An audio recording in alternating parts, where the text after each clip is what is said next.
Data 5,841. Taglay niya ang Adjudication Sword kahit na nasa Years 1/8 rank lang siya. Ang espadang ito ay may napakalaking kapangyarihan, at ang kanyang pangunawa sa swordsmanship ay napakataas.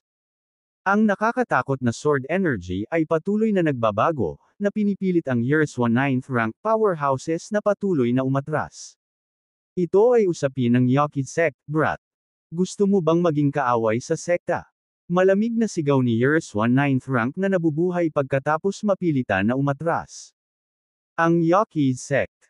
Nagdilim ang mukha ni Stephen, at ang Adjudication Sword sa kanyang kamay ay nagbuga ng maningning na puting liwanag habang siya ay mabangis na naglaslas.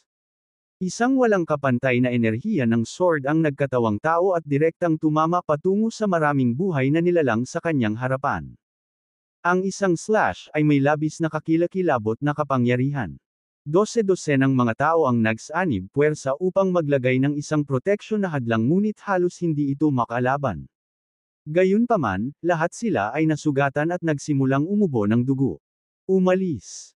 Alam ng mga nabubuhay na nilalang na ito mula sa Yoki sect kung gaano kakilakilabot si Stephen, na nauunawaan na ang espada sa kanyang kamay ay hindi karaniwan. Hindi sila nang ahas na magtagal at mabilis na umatras. Sa wakas ay nakahinga ng maluwag ang babae. Dumating si James at ang iba pa.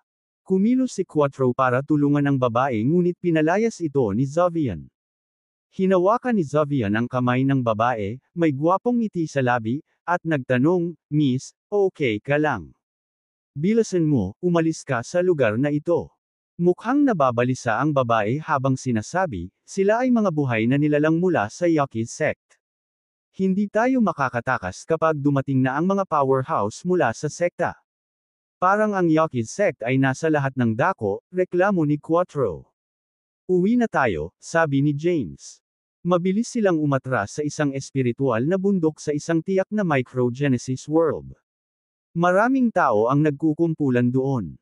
Umupo ang babae sa isang lotus position sa lupa upang magpagaling.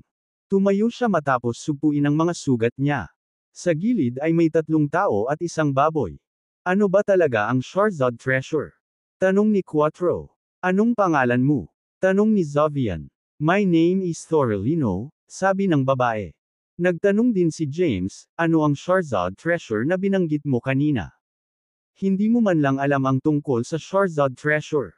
Hindi makapaniwalang tumingin si Thor kay James at sa iba pa. Napailing naman sina James, Zovian, Stephen, at Quattro. Ipinaliwanag ni Thora, hindi mabilang na taon na ang nakalilipas, mayroong isang makapangyarihang imperyo sa Ancient Genesis World na tinatawag na Charizard Empire. Gayunpaman, ang imperyo ay nawasak, na iniwan ang Charizard Treasure. Walang tiyagang sinabi ni Quattro, sabihin mo lang sa amin kung ano ang Charizard Treasure. Marahang tumanggaw si Thora at nagpatuloy, ang imperyo ng Charizard ay isa sa nangungunang 10 sa Ancient Genesis World noong umiiral pa ito. Charizard Empire. Nangangahulugan ito na ang Charizard Treasure ay hindi mabilang na Genesis cores. Sa mga salitang ito, lumiwanag ang pananabik sa mga mata ni James at ng iba pa. Ano pa ang hinihintay mo? Puntahan natin ang mga halimaw at kunin ang Genesis cores, sabik na sabi ni Quattro. Gayunpaman, sinabi ni Thora, ako ay isang inapo ng maharlikang pamilya ng dinastiyang Charizard. Sa aking mga kamay, mayroon akong kalahati ng isang treasure scroll na naiwan ng aking ninuno, at ang isa pang bahagi ng treasure scroll ay hawak ng isa sa mabubuting kaibigan ng aking ninuno. Kailangan nating kunin ang ibang treasure scroll para makuha ang yaman na naiwan ng aking ninuno. Sa puntong ito, naging seryoso ang ekspresyon ni Thora.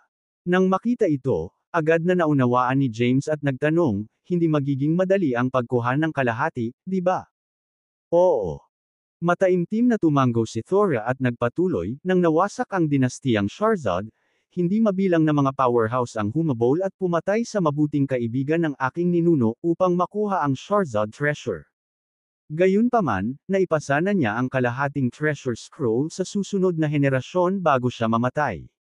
Pagkatapos hanapin ito, sabi ni Quattro. Sinabi ni Thora, ang alam ko lang na ang kalahati ng treasure scroll ay nasa kamay ng isang taong nagngangalang Juan Kirgal. Wala akong alam bukod doon. Kailangan natin siyang mahanap para makumplito ang treasure scroll. Kabanata 5842. Nasaan si Juan? Tanong ni Zovian. Huminga ng malalim si Thora at sinabing, nakaayos ako na makipagkita sa kanya sa isang lugar para pagsamahin ang mga treasure scroll at pagkatapos ay sumakay sa treasure hunt. Gayunpaman, bago makarating sa itinalagang tagpuan, isang aksidente ang nangyari, at ako ay hinabol. Nang marinig ito, nagkomento si Quattro, ito ay malinaw na ipinagkanulukan niya.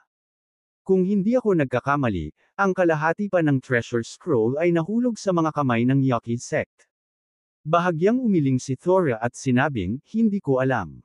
Sekreto ang bagay na ito. Kami lang ni Juan ang nakakaalam nito. Maraming taon na akong nagtatago, at hindi pa nabubunyag ang aking kinaroroonan. Naniniwala akong siya hindi ako magtataksil. Pagkatapos mag-isip sandali, sumagot si James, para malaman ang katotohanan, kailangan nating pumunta sa napagkasunduang tagpuan at tingnan kung ano ang nangyari. Huwag tayong magmadali.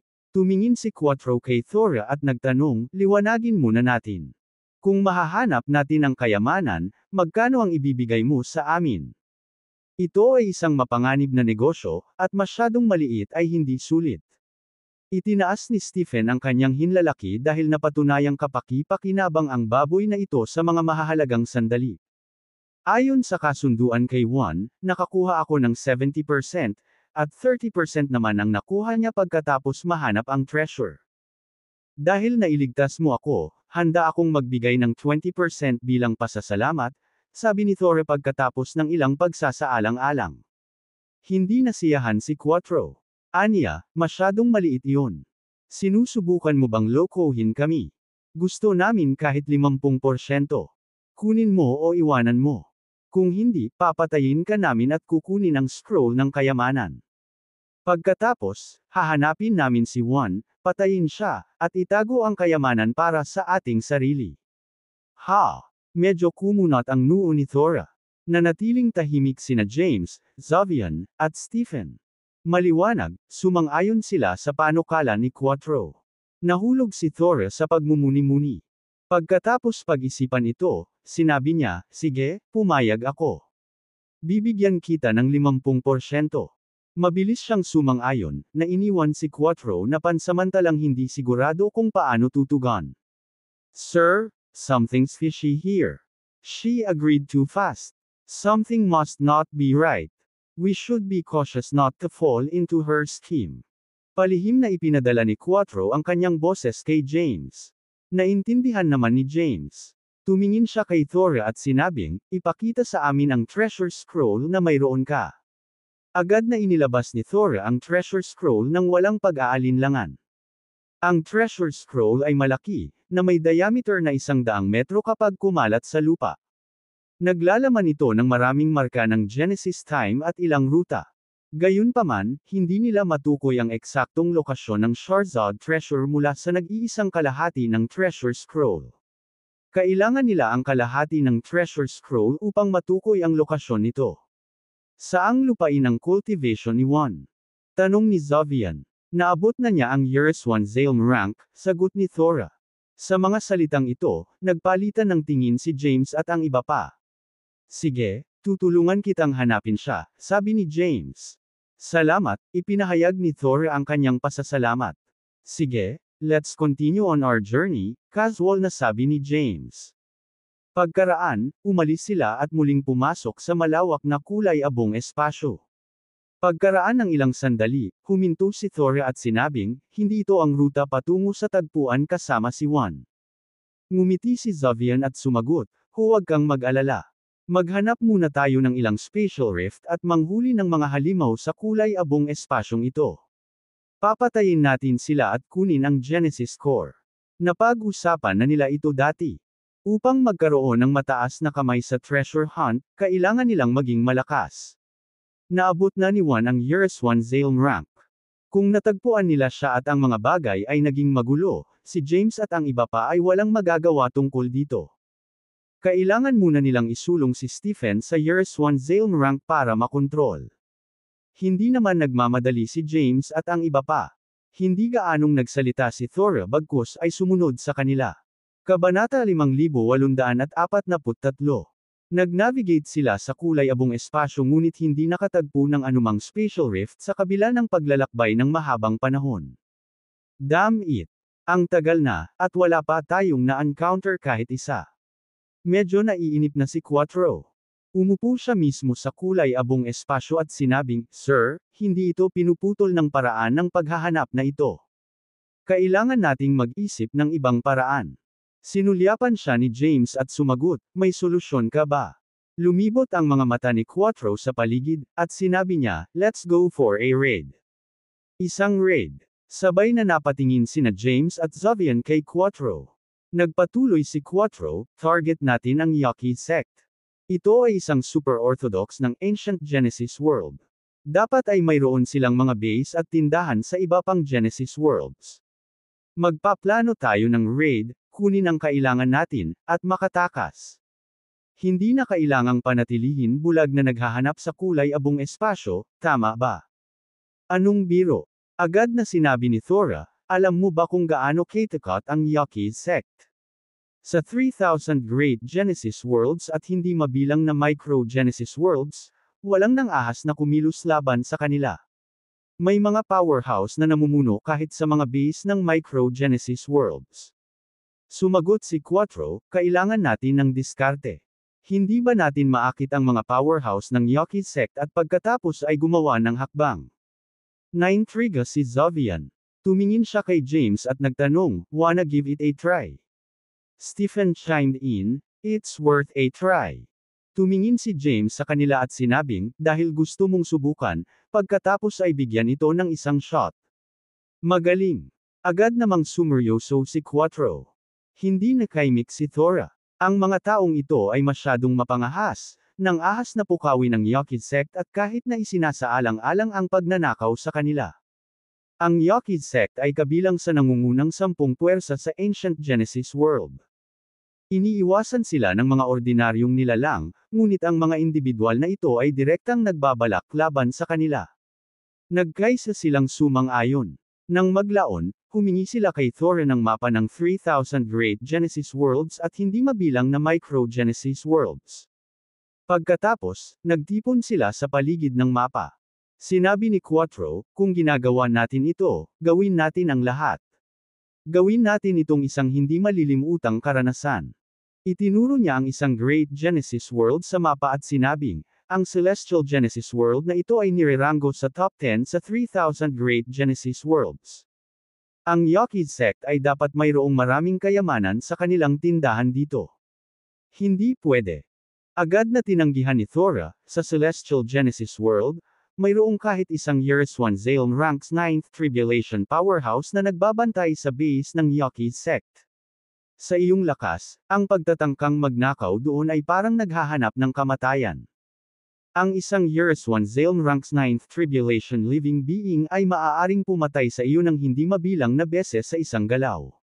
We'll figure it out," casual na sabi ni Quattro. "Kailangan nating makipagsapalaran upang makakuha ng malaking gantimpala. Paano natin malalaman kung gagana ito nang hindi sinusubukan?" Tumingin si Zovian kay James at nagtanong, "Ano sa tingin mo?"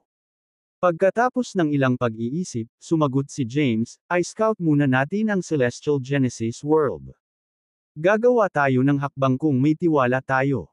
Kung hindi, aabandonahin natin ang ideya." Walang magandang karanasan si James sa Yaqui sect. May gusto rin siyang agawin sa kanila. "Hanga ako sa kapangahasan mo," sabi ni Thora sabay kilay. "Fair na." Tumayo si Stephen. "Punta tayo sa Celestial Genesis World," excited na sabi ni Quattro. Kasunod nito, isa-isang tumayo si James at ang iba pa, mabilis na umalis sa kulay-abong espasyo at nagtungo sa Celestial Genesis World. Kabanata 5844. Si James at ang iba ay mabilis na tumawid sa kulay-abong espasyo at nagtungo sa Celestial Genesis World. Matapos ang mahabang paglalakbay, sa wakas ay nakarating na rin sila sa kanilang destinasyon. Ang Celestial Genesis World ay nireranggo sa nangungunang 10 ng 3,000 na dakilang mundo ng Genesis. Ang Lord of the Celestial Genesis World ay isang super powerhouse. Batay sa kaalaman ni James at ng iba pa, naabot na ng Panginoon ang ika-8 kapigatian ng Years 1 Dale rank at maaabot ang rurok ng cultivation pagkatapos ng isa pang kapigatian. Ang Celestial Genesis World ay isang mataong universo na may lungsod na nagsilbing base ng Yoki sect. Ang lungsod na ito ay naglalaman ng iba't ibang mga tindahan, lahat ay pinatatakbo ng Yoki sect, na nagbebenta ng isang malawak na hanay ng mga item. Walang mga paghihigpit upang makapasok sa lungsod. Nakabalat kayo at may binagong anyo, si James at ang iba pa ay lumitaw sa Yoki City ng Celestial Genesis World. Ang lungsod ay puno ng hindi mabilang na mga buhay na nilalang. Damn! Malakas na nagmura si Quattro nang makapasok sa lungsod. Masyadong maraming powerhouses. Ang Years 1 Zalem rank na mga nabubuhay na nilalang ay nasa lahat ng dako. Kung kikilos tayo, maaaring masupol tayo ng sinumang random na dumadaan. Ano ang dapat nating gawin tungkol dito? Iginala ni Thor ang kanyang mga mata at sinabing, "Sinabi ko sa iyo na huwag kang sumama. Ngayon nakikita mo na, tama. No need to worry. Tumingin-tingin lang muna tayo." Kalmadong sumingit si James. Naglakad-lakad sila sa lungsod, sa kalaunan ay narating nila ang isang espiritual na bundok. Sa harap ng pasukan ay nakatayo ang isang napakalaking tabletang bato na may nakasulat na mga salitang, "Sale point para sa Genesis course." Nang makita ang tapyas na ito, si James at ang iba pa ay nagpalitan ng tingin at pagkatapos ay pumasok sa espiritual na bundok. Isang buhay na nilalang ang bumungad sa kanila pagpasok nila. Siya ay isang kagandahan na may mataas na cultivation realm, na umabot sa Years 1 first rank. Nakangiti siyang sumalubong sa kanila, nagtanong, "Anong kalidad ng Genesis core ang kailangan mong bilhin?"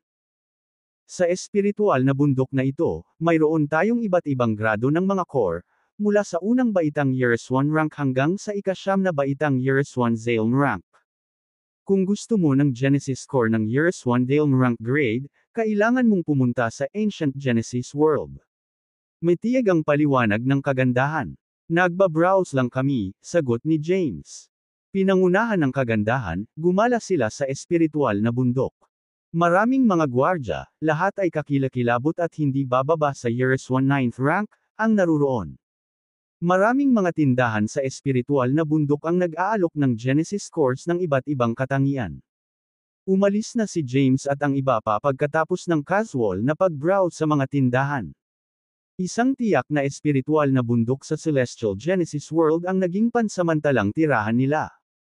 Ano sa tingin mo? Gagawin natin. Tumingin si Quattro kay James at sinabing, "Magiging handa tayo kung ninakawan natin ang espiritual na bundok na ito. Sa napakaraming Genesis course, tataas ang ating cultivation base." Umiling si Zavian at sumagot, "Masyadong mahirap. Mayroong libo-libong mga bantay, lahat ay nasa Years 1/8 o 9th rank. Bukod dito, lahat ng bagay sa Yoki City ay kabilang sa Yoki sect. Kapag nakompromiso ang Genesis core sale point, ang mga bantay mula sa iba pang espiritual na bundok ay mabilis na darating." Malumanay na tumanggo si Stephen at sinabing, "Ang bawat cabinet kung saan nakadisplay ang Genesis core sa bawat shop ay may formation boundary. Sa ating lakas, imposibleng makalusot sa formation." Nahulog si James sa pagmumuni-muni. Pagkatapos mag-isip sandali, sinabi niya, "Paano kung mag-set up tayo ng barrier na humaharang sa aura sa paligid ng Genesis core Sail Mountain? Maaari ba tayong kumilos?" Sinulyapan ni Thor si James at sinabing, "I advise you not to take risks. Sa iyong mababang cultivation base, ang hadlang na itinakda mo ay hindi magiging kapaki-pakinabang laban sa mga super powerhouse." "Not necessarily," sagot ni James na may mahinang ngiti. "Kami ay nagmula sa madilim na mundo at bihasa sa lahat ng mga inscription ng madilim na mundo. Ang isang hadlang na may mga inscription ng madilim na mundo ay maaaring madaling masira, ngunit tiyak na mahahadlangan nito ang pagpapakalat ng aura. Hanggat maaari itong tumagal ng ilang sandali, maaari tayong magtagumpay. Sa tingin ko ay maaari nating subukan ito," sabi ni Stephen pagkatapos ng ilang pag-iisip. "Gayunpaman, hindi tayo maaaring magmadali. Kailangan nating dahan-dahan at maging maislan." Pagkatapos isaalang-alang ito, sumagot si James, pupunta ulit ako sa Genesis Core sale point at titingnan ang formation boundaries ng Genesis Cores. Pagkatapos, mauunawaan ko ang mga inscription ng formation na ito at tingnan kung masisira ko ang mga ito. Makakagawa tayo ng plano kung masisira ko sila agad. Kung hindi, kailangan nating iwanan ang ideya. Okay, excited na bulalas ni Quattro. Sumama ka sa akin, Stephen. Tumayo si James, nagsalita ng isang pangungusap, at saka umalis. Muli silang pumunta sa Genesis Core sale point na espiritual na bundok. Bumisita sila sa ilang mga high-grade na Genesis Core sale shop. Napatingin si James sa mga cabinet na puno ng Genesis Cores. Sa ibabaw, tila sinusuri niya ang mga core. Sa katunayan, sinisiyasat niya ang formation boundaries na nakakabit sa mga cabinet. Si James ay nagbigay ng maingat na atensyon, at isang magandang babae ang matiyagang ipinaliwanag ang kalidad ng Genesis Cores habang sinamantala ni Stephen ang sitwasyon upang makisali sa iba't ibang mga talakayan. Matapos mag-obserbo saglit, tumuloy si James sa susunod na counter. Siya ay tila casual na gumagala at nagmamasid. Sa katunayan, isinasaulo niya ang mga inscripsyong ito upang pag-aralan ang mga ito mamaya kapag sila ay bumalik. Nagkaroon din ng pormasayon ang espiritual na bundok, at maingat na naobserbahan at naramdaman ni James ang mga inscription sa pagbuo. Pagkatapos ng ilang saglit na pamamasyal ay bumalik na sila. Nang makarating sila, hindi napigilan ni Quattro na magtanong, "Paano po, sir?" Napangiti ng mahina si James at sumagot, "I've careful observed." Bagamat matibay at mahiwaga ang mga hangganan ng pagbubuo sa mga cabinet ng Genesis Core, dapat kung madaling masira ang mga ito gamit ang ilang nakatuong pag-aaral. Kung tungkol sa pagkakabuo ng espiritual na bundok na iyon, maaari ko ring masira ito at mabaygo ang pagbuo sa isang kritikal na sandali. Ang galing! Excited na sigaw ni Quattro. Tumingin si Thor kay James na may kakaibang ekspresyon at nagtanong, ito ang mga formation boundaries na itinakda ng mga powerhouse sa grado ng Dawn rank. Nasa Years 1 first rank ka lang. Masisira mo ba talaga sila? Siyempre naman. Ngumiti si James at nagpatuloy, pupunta ako sa pag-iisa para mag-aral at basagin ang mga inscription sa pagbuo. Samantala, patuloy kayong nangangalap ng impormasyon, lubusang nauunawaan ang sitwasyon sa espiritual na bundok, at gumawa ng planong pagtakas. Pumasok si James sa pag-iisa pagkatapos sabihin ito. Samantala, si Zovian at ang iba ay nagtipon upang pag-usapan ang kanilang plano. Ayon sa aking plano, maaari tayong mag-set up ng isang teleportation formation ng maaga. Magagamit natin agad ito para umalis kapag nakuha na natin ang gusto natin, mungkahi ni Quattro. Maaari, ngunit paano natin haharapin ang mga powerhouse at ang mabigat na bantay sa espiritual na bundok? Nagtipon sila para pag-usapan. Nakakabaliw talaga ito. Sumakit ang ulo ni Thora. Noong una, akala niya ay nagbibiruan lang sila, pero ang totoo ay seryoso sila. Hindi ba ito kabaliwan? Pagkatapos ng ilang talakayan, nagpatuloy sila sa Genesis Core sale point upang mangalap ng higit pang impormasyon, mag-scout sa lugar, at mag-imbestiga sa sitwasyon. Tinukoy din nila ang bilang ng mga gwardya at ang pagkakakilanlan, cultivation realm, at mga gawin ng mga powerhouse na nagbabantay sa lugar. Sa mga darating na araw, si Zovian, Stephen, at Quattro ay patuloy na pumunta sa Genesis Core sale point ng Yaqui sect sa loob ng Celestial Genesis World. Sinusuri nila ang lugar, nangongolekta ng iba't ibang piraso ng impormasyon, na naglalayong magkaroon ng walang kamali-mali na paghahanda bago gumawa ng anumang aksyon. Di nagtagal, nagkaroon sila ng malinaw na pagkaunawa sa sitwasyon sa espiritual na bundok na ito. Matapos makuha ang kaalamang ito, nagsimulang puntahan ni Zovian ang espiritual na bundok. Palihim siyang nag-iiwan ng ilang inscripsyong sigil ng Dark World sa bawat pagkakataon. Ang mga sigil na ito ay walang putol na isinama sa walang bisa. Tanging ang mga buhay na nilalang na bihasa sa mga inscripsyong sigil ng madilim na mundo ang makakadama ng kanilang pag-iral. Sa isang kisap mata, isang panahon ang lumipas, at si James ay gumugol ng mahabang panahon sa pag-iisa sa loob ng pagbuo ng oras. Siya ay lumabas mula sa pag-iisa pagkatapos ng isang kapanahunan sa labas ng mundo. Sa tuktok ng bundok ng isang tiyak na espiritual na bundok sa Celestial Genesis World, maraming tao at isang baboy ang nagtipon. Kamusta po, sir? Sabik na tanong ni Quattro na may pananabik nang makitang sumulpot si James. Pagtingin sa kanila, nagtanong si James, handa na ba kayo? Oo, tugon ni Xavian, maingat akong naglagay ng porma sayon sa paligid ng espiritual na bundok na iyon sa panahon ng iyong pag-iisa. Kapag na-activate na ang formation, hindi na makakarating sa labas ang anumang signal mula sa loob ng formation. Gayunpaman, dahil ito ang pinakamahalagang tindahan para sa Yaqui sect, mayroong isang powerhouse na nakalagay doon upang bantayan ito. Ang porma sayon ay agad na masisira kahit na ang kaunting isyo ay lumitaw. Dagdag pa ni Stephen, tahimik din kaming umalis sa isang teleportation formation sa loob ng espiritual na bundok. Maaari tayong agad na pumasok sa gray space sa pamamagitan ng teleportation formation. Ang powerhouse na nagbabantay sa Genesis Core Sale Point ay mayroong cultivation base ng Years 1 Zalem Ranks 9th Tribulation. Ayon sa impormasyong nakalap namin, aalis siya sa Celestial Genesis World para sa Ancient Genesis World sa ilang sandali upang makakuha ng bagong batch ng Genesis Cores, sabi ni Quattro. Ang kanyang pag-alis ay nagpapakita ng perpektong pagkakataon para sa amin na kumilos. Ipinagpatuloy ni Xavian, bagaman mayroong iba pang mga powerhouse sa loob ng espiritual na kabundukan ng Yaqui City, ang labas ng mundo ay hindi makakadama ng anuman sa sandaling ma-activate ang formation. Kailangan nating mag-strike sa sandaling ma-activate ang formation, at ang tanging gawain natin ay umatras pagkatapos. Sabi ni Stephen, nakalkula namin na mayroon kaming pagkakataon sa pamamagitan ng pansamantalang pagyayelo sa mundo gamit ang curse magic at ang paggamit ng time path. Gayunpaman, ang oras ay napakaikli. Kapag naalis na ng mga bantay sa espiritual na bundok ang curse magic at nasira ang oras, hindi na tayo makakatakas. Nagtipon sila at pinag-usapan ang buong plano. May mga panganib. Maaari nating subukan ito. Magiging sulit kung magtagumpay tayo. Ang mga tao ay nagpapalitan ng mga salita ng pabalik-balik. Sige, gawin natin. Desidido din si James at nagpasya na makipagsapalaran. Matapos gawin ang desisyong ito, muli silang nag-scout. Ang planong ito ay magtagumpay lamang, ang kabiguan ay nangangahulugan ng pagbabayad sa kanilang buhay.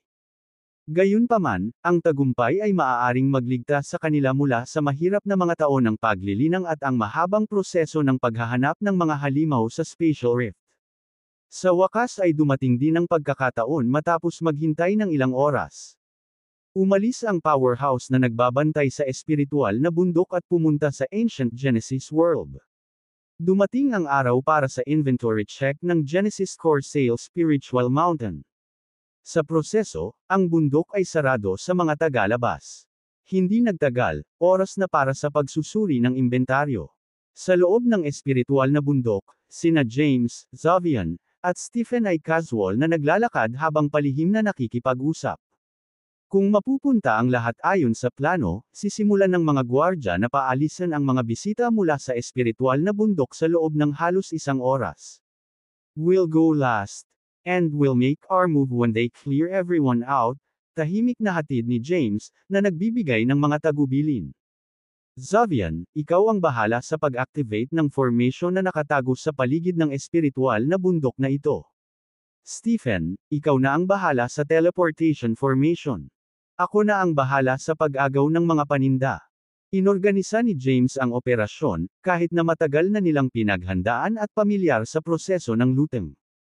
Napakahalaga para sa kanya na magbigay ng mga tagubilin. Paumanhin, mga tao. Oras na para sa pagsusuri ng inventaryo, at hindi kami magiging bukas sa publiko ngayon. Sinimulan ng mga gwardya na alisin ang mga panauhin mula sa espiritual na bundok. Alam ng mga bisitang ito ang mga nakagawiang pagsusuri na naganap sa bawat ilang panahon. So, umalis na sila. Si James at ang iba pa ay nagkunwaring umalis.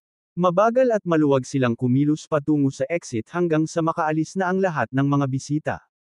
Sa sandaling iyon, nagpalitan ng tingin ang tatlo. Isinaaktibo ni Xavian ang porma sayon na nakatago sa paligid ng espiritual na bundok, at ginamit ni James ang curse magic sa pagbukas ng formation. Ang kanyang curse magic ay agad na nag-trigger ng curse power sa loob ng maraming katawan ng mga gwardya, na naging sanhi ng pagbagsak nila sa lupa. Napatunayang mas epektibo pa ang curse magic ni James kaysa kay Franciscus. Sinumpa ni Franciscus ang 3,000 dakilang mundo ng Genesis at hindi mabilang na mundo ng Microgenesis, na may pinakamalalim na sulok ng kaluluwa ng bawat may buhay na nagtataglay ng bakas ng kanyang sumpa. Ngayon, ginamit ni James ang curse magic at nag-udyok sa malalim na mga sumpa sa loob ng kanilang mga kaluluwa na i-activate. Gayunpaman, limitado ang kapangyarihan ni James, at hindi niya ganap na mapatay ang mga gwardya. Gayunpaman, ang pag-render sa kanila ng pansamantalang walang kapangyarihan ay hindi nagbigay ng issue. In-activate ni James ang time path para i-freeze kaagad ang oras sa sandaling kumakalat ang curse magic sa lahat ng nabubuhay na nilalang sa espiritual na bundok. Gumalaw siya sa nagyelo na sandali. Tumakbo siya sa ilang mga counter sa espiritual na bundok sa isang hindi kapani-paniwalang bilis, agad na na-decipher ang barrier formation sa mga counter, at mabilis na kinuha ang lahat ng Genesis cores.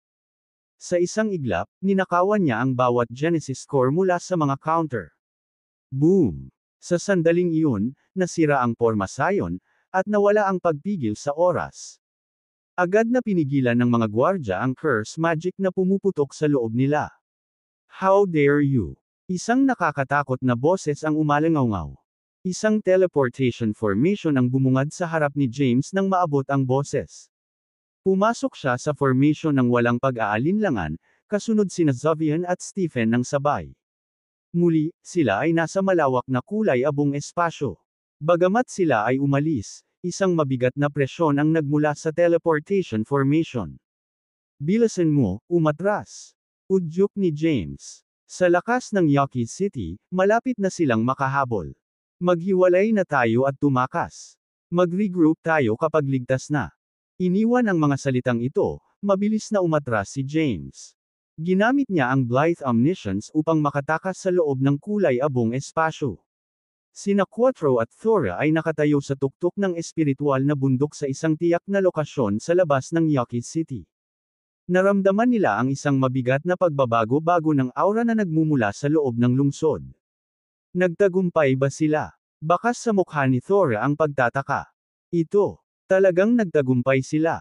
Ito ang teritoryo ng Yucky sect. Ang kakayahang magnakaw ng mga bagay mula sa kanila ay talagang kapansin-pansin. Nakangiting sinabi ni Quattro, ito ay tiyak na magtagumpay sa pagkilos ng Dragon General. Fair na. Dapat umalis na din tayo. Magsasama-sama tayo sa kanila mamaya pagkatapos matiyak ang kanilang kaligtasan. Tawa ng tawa si Quattro at umalis sa espiritual na bundok. Pagkatapos ng mahabang panahon ng pagmamanmin at maingat na pagpaplano, nagtagumpay si James at ang kanyang grupo. Matagumpay nilang sinalakay ang isang base ng Yucky sect sa Celestial Genesis World, na nasamsam ang isang malaking dami ng Genesis cores. Nakatakas sila nang makuha na nila ang kanilang nasamsam. Maingat nilang namap ang kanilang ruta ng pagtakas. Sa oras na nag-react ang Yucky sect, nadulas na sila. Boom! Naramdaman ni James ang isang nakakatakot na pagdagsa ng kapangyarihan sa dulo ng teleportation formation habang siya ay pumasok sa kulay abong espasyo. Ang puwersa ay umatake sa loob ng kulay abong espasyo sa pamamagitan ng Pormasion. Sa kanyang agarang pagpapakita, mabilis na ginamit ni James ang Blithe Omniscience upang maiwasan ang epekto ng puwersa. Ipinagpatuloy niya ang kanyang pag-iwas. Nagtungo sila sa napagkasunduang tagpuan ng matiyak nilang walang humahabol. Nag-ayos sila na magkita sa isang lugar na tinatawag na Quintessence World. Ang Quintessence World ay humawak ng isang mahalagang posisyon sa gitna ng 3,000 mahusay na mundo ng Genesis, na nakakuha ng pwesto sa nangungunang 10. Ito ay isang mahalagang waypoint sa paglalakbay upang makilala si Juan. Matapos maabot ang Quintessence World, gumamit si James ng mga inscription para makipag-ugnayan kina Xavier at Stephen. Hindi nagtagal, nagkaroon sila ng komunikasyon. Ang isang espiritual na bundok sa loob ng Quintessence World ay napapaligiran ng Pormasion. Sir, dali. Mabilis na ilabas ang mga ito, hayaan mo akong makita ang aming mga nadagdag, sabik na tanong ni Quattro. Na-curious si Thor sa bilang ng Genesis course na dinambong ni James mula sa Yuki sect sa pagkakataong ito. Inihayag ni James ang lahat ng Genesis course na nasamsam niya. Nang makita niya ang mga core, halos lumuwa ang mga mata ni Quattro sa pagtataka. Talagang mayaman ang Yuki sect. Isa lang itong sale point sa isang mundo. Talagang yumaman tayo kung salakayin natin ang kanilang punong tanggapan, wika ni Zovian. Napangiti si James habang binibilang ang mga samsam. Mahigit sa 10,000 first grade years 1 ranked Genesis course. Halos pareho para sa ikalawang gradong years 1 ranked Genesis course. Sinimulang kunin ni James ang mga nasamsam. Ang dami ng mga core ay mula sa unang baitang hanggang ika-9 na baitang years 1 rank, bawat isa ay umaasa sa halos 1,000,000. Gayunpaman, ang mga core ng antas ng years 1 Zalm rank ay mas kaunti, na may halos 1,000 lamang para sa mga nasa unang baitang. Bumaba ang dami habang tumataas ang kalidad. Mayroon lamang 8 sa 9th grade years 1 Zalm rank Genesis course. Sa puntong ito ng pagbebenta, ang pinakamahalaga ay ang ika-9 na baitang years 1 Zalm rank Genesis course. Walang Genesis course ng years 1 Zalm rank, dahil ang mga core na ito ay natatangi at eksklusibo sa Ancient Genesis world. Kamangha-manghang. Hindi napigilan ni Quattro na mapaungol, na nagsasabing, "Sir, hatiin natin sila at pagkatapos ay pumunta sa pag-iisa upang pinuhin at maunawaan ang Genesis course." May bahagi ba ako? Nakaramdam din ng tukso si Thora. Ang bawat Genesis core ay pambihira. Nangangahulugan ang pagkuha ng isa na ang sariling lakas ay makakaranas ng makabuluhang tulong sa pagsipsip at pagpipino. Hindi, ayaw mo. Tinitigan siya ni Quattro at sinabing, "Kinalaban mo ito noon, at ngayong nasa atin na ang pagnakawan, gusto mo ng bahagi." Hindi pwede.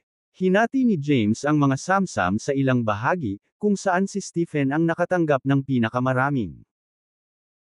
Ang Genesis course na nakuha ni Stephen ay nasa ika-8 baitang at mas mataas sa years 1 rank dahil ang kanyang cultivation ay nasa years 1/8 rank, at ang pag-absorb ng mas mababang kalidad na mga core ay hindi makatutulong ng malaki sa kanyang lakas. Narito ang ilan para sa iyo. Si James ay bukas palad na nagbigay kay Thor ng ilang years 1/8 rank Genesis course. Maraming salamat. Ngumiti si Thor ng matingkad. Bagamat ilan lamang ang mga course na maaaring mukhang hindi gaanong mahalaga kumpara sa mga samsam ni James at ng kanyang grupo, ito ay lubos na kapuri-puri. "Dito na tayo mag-isa," nakangiting sabi ni James. Kasunod nito, nag-set up siya ng time formation sa paligid ng espiritual na bundok at nagsimulang mag-isa sa loob nito. Sa tuktok ng bundok ng espiritual na bundok, nakuha ni James ang isang pangunahing antas ng years 1 rank.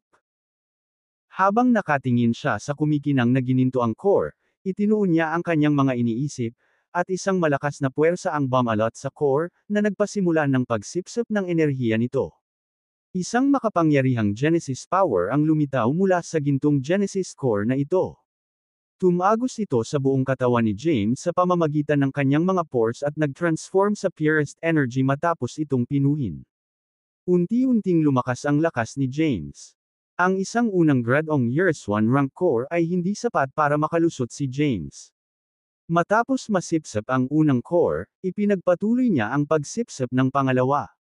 Kasabay nito, sa punong tanggapan ng Yuki sect sa Ancient Genesis world. Ano ba?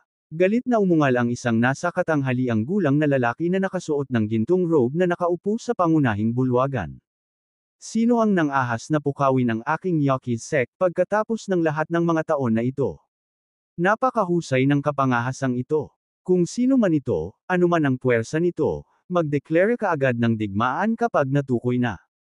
Ang sect leader ng Yuki sect, Yuki's Holiness, ay sumigaw sa galit. Sa isang cultivation base sa years 1 Zalm ranks 9th Tribulation, siya ay isang kilalang powerhouse sa Ancient Genesis world. Nakaupo sa pangunahing bulwagan, ikinaway niya ang kanyang kamay, at isang malakas na puwersa ang lumitaw.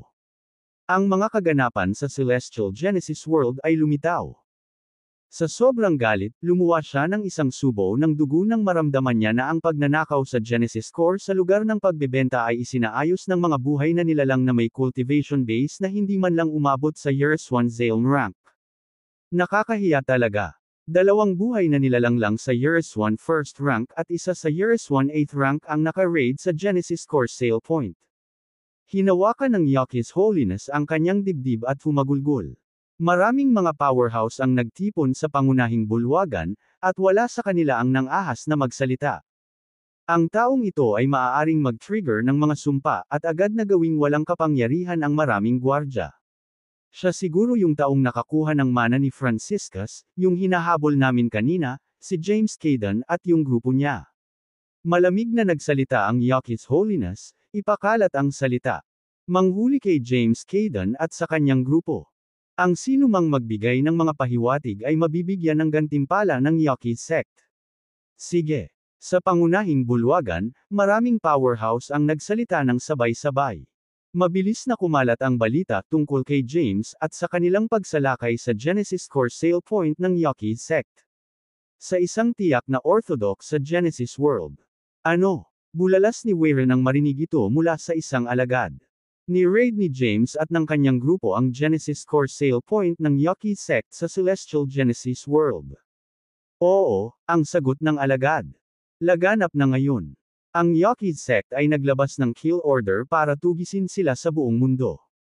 Nag-alok pa ang sekta ng reward para sa sinumang nagbibigay ng mga pahiwatig tungkol sa kanila. Ang brat na ito ay may ilang lakas ng loob, at talagang nagtagumpay siya, sabi ni Warren na may ngiti sa kanyang mukha. Sa sandaling ito, nalaman din ng mga henyong powerhouse na iyon na nag-cruise ang landas ni James sa Zephyria World tungkol sa balita. Una silang nabigla, pagkatapos ay napuno ng paghanga.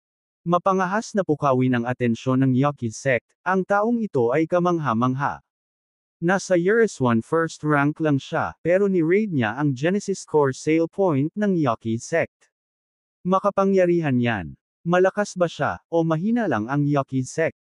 Tinalakay ng mga buhay na nilalang mula sa iba't ibang mundo ang bagay na ito. Samantala, si James at ang iba ay nagtago na para sa pag-iisa at paglilinang. Mabilis ang kanyang bilis sa pagpino sa Genesis Cores. Unconsciously, nakalusot siya at nakapasok sa Years 1 second rank. Ang tagumpay na ito ay lubos na nagpahusay sa kanyang lakas.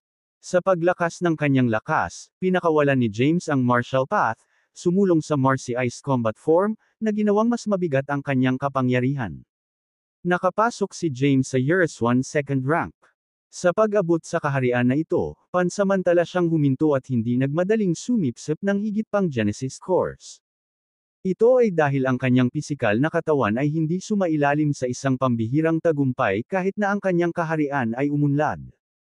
Hindi niya nais na mapabuti ang kanyang paglilinang ng walang taros. Sa halip, nilalayo niyang pahusayin ang kanyang pisikal na lakas habang sumusulong sa larangan ng paglilinang. Ang Genesis Core ay naglalaman ng pinakadalisay na Genesis Power. Ang kapangyarihang ito ay hindi lamang makapagpapahusay sa kanyang lakas ngunit magagamit din para sa pagpapalamig ng kanyang katawan.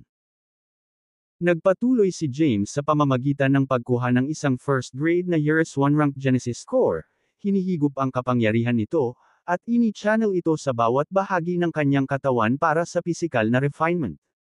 Kasabay nito, ginamit niya ang Genesis Power para mapahusay ang kanyang bloodline power. Ang oras ay tila lumipas na parang walang hanggan, ngunit parang panandalian din. Sa paglipas ng panahon, hindi sinasadyang itinaas ni James ang kanyang pisikal na katawan at bloodline sa Years 1 second rank. Nagpatuloy ang pagpipino. Years 1 third rank. Years 1 fourth rank. Years 1 fifth rank. Sinuportahan ng malaking bilang ng Genesis Cores, ang cultivation base ni James ay umabot sa Years 1 fifth rank. Kasabay nito, ang kanyang pisikal na katawan, linya ng dugo, at kaluluwa ay sumulong din sa kaharian na ito. Bagamat hindi mataas ang kanyang paglilinang, ito ay matatag. Matapos maabot ang Years 1 fifth rank, naubos na niya ang lahat ng mababang kalidad na Genesis Cores. Ang kasalukuyang hawak niya ay pawang nasa ika-5 baitang Years 1 rank pataas. Pansamantalang huminto si James, iniunat ang kanyang mga kalamnan, at naramdaman ang mar-angle na kapangyarihan na dumadaloy sa kanyang katawan. Isang matamis na ngiti ang sumilay sa kanyang mga labi habang pasulyap-sulyap sa paligid. Sina Quattro, Zavian, at Stephen ay nasa cultivation pa rin. Huminto si Thora sa paglilinang at lumitaw sa labas ng pagbuo ng oras. Nakaupo siya sa bangin, nakatingin sa malayo, nawala sa pagmumuni-muni. Lumapit si James at umupo sa tabi niya. Ano ang iniisip mo? Tanong ni James. Natapos mo na ba ang iyong pag-iisa? Sinulyapan siya ni Thora, naramdaman ang kanyang cultivation realm. Tanong niya, sa mga Genesis scores sa iyong mga kamay, dapat na madaling maabot ang Years 1 Zalem rank. Bakit hindi mo ituloy ang pag-iisa mo? Ngumiti si James at sumagot, gusto kong maabot ang Years 1 Zalem rank ng mas maaga, ngunit hindi maaaring madaliin ang paglilinang. Naabot ko na ang Years 1 5th rank. Umusad ako ng paunti-unti kapag naging matatag ang aking estado. Ang sobrang pagmamadali ay maaaring humantong sa isang hindi matatag na kaharian. Sa Years 1 Zalem rank, may panganib na mabaigo sa sitwasyong ito. Tama ka, tumanggo si Thora. Pagkatapos, tumingin siya sa pagbuo ng oras, naramdaman ang aura ni Stephen, at sinabing, malapit na siyang masira. Kung matagumpay niyang malagpasan ang kapigatian, maayos siyang makapasok sa Years 1 Zalem rank. Bago pumasok sa pag-iisa, si Stephen ay nasa Years 1 8th rank. Sa sandaling ito, naabot na niya ang rurok ng Years 1 9th rank, na handang magtagumpay. Sa sandaling iyon, nawala si Stephen sa kanyang orihinal na lugar, muling lumitaw sa kulay-abong espasyo sa labas ng Quintessence World. Habang siya ay nagpakita, isang tribulation cloud ang nabuo sa kulay-abong espasyo. Ito ang Heavenly Tribulation. Kailangang sumailalim sa Heavenly Tribulation para makapasok sa Years 1 Zalem rank. Higit pa rito, ang bawat kasunod na pambihirang tagumpay ay magdudulot din ng Heavenly Tribulation.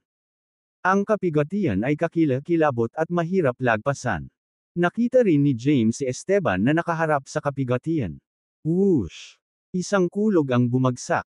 Bagamat pilit na tinangka ni Stephen na labanan ang Heavenly Tribulation, ang kanyang kapangyarihan ay agad na nabasag.